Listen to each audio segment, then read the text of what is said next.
बिस्मिल्लाहिर्रहमानिर्रहीम। अस्सलाम वालेकुम। मैं हूं डॉक्टर ज़ियाउल्लाह खान गाजी। आज हम जिस मेडिसिन के बारे में डिस्कस करेंगे वो है टेनासीटम वेलगरी। होम्योपैथिक की ये दवा आपको शायद इससे पहले किसी भी चैनल के ऊपर डिस्कस की हुई मिली हो। चूँकि ये मेरे क्लिनिकल प्रैक्टिस में है तो मैंने कहा कि ये कहाँ कहाँ इस्तेमाल होती है और इसके क्या नतीजे सामने आए हैं और इस मेडिसिन को किस ताकत के अंदर इस्तेमाल करना चाहिए कि इसके ज़्यादा बेहतर रिजल्ट्स आएँ। तो इसके ऊपर एक अपने सब्सक्राइबर के लिए और जो मेरे स्टूडेंट्स हैं यंग डॉक्टर्स के, वो भी इसको देखें और समझें और अपनी क्लिनिकल प्रैक्टिस के अंदर इस मेडिसिन को भी इस्तेमाल करें।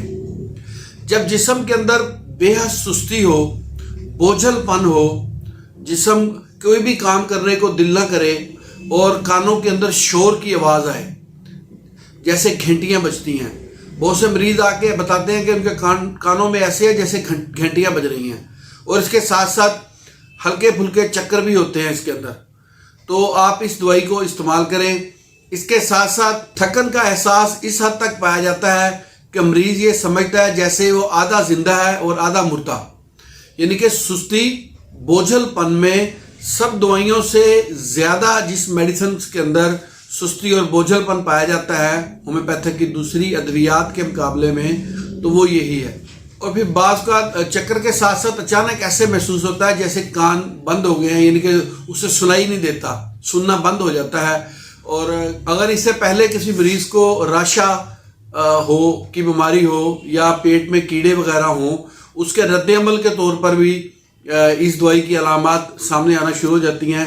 वहाँ पर इसको आप इस्तेमाल करें और इसके साथ साथ उसको अपनी आंतों के अंदर, यानी कि स्मॉल इंटेस्टाइन और लार्ज इंटेस्टाइन्स के अंदर दर्द वगैरह महसूस होता है। लोअर एब्डोमिनल पे ये हैपो गैस्ट्रिक रीजन होता है, वहाँ पे दर्द होता है और इसको इस दर्द के साथ साथ उसको जो स्टूल पास होने के लिए फौरी तौर पे वॉशरूम जाना पड़ता है, यानी कि खाना खाने के बाद भी उसको फौरी तौर पे स्टूल के लिए जाना पड़ता है क्योंकि ये लोअर हैपोगैस्ट्रिक रीजन के अंदर उसको दर्द वगैरह महसूस होता है। और ख़वातीन के अंदर जो मेंसेस हैं इसमें देर से आते हैं या आते हैं तो रुक रुक के आते हैं और बड़े पुरदर्द आते हैं। इसके अंदर दर्द बहुत ज़्यादा पाया जाता है।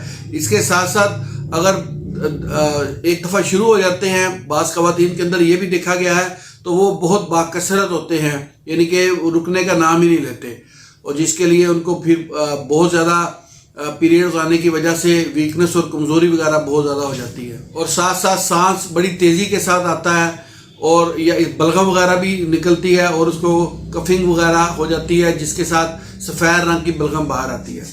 ये एक नई मेडिसिन थी जो मैंने कहा कि भी आपके साथ भी डिस्कस करूं, इसको भी आप अपनी प्रैक्टिस के अंदर लेके आएँ और जो मैंने अलामात बताई हैं इन अलामात के मुताबिक अगर कोई इसको इस्तेमाल करता है तो जो इसकी पोटेंसी है वो सबसे अहम है।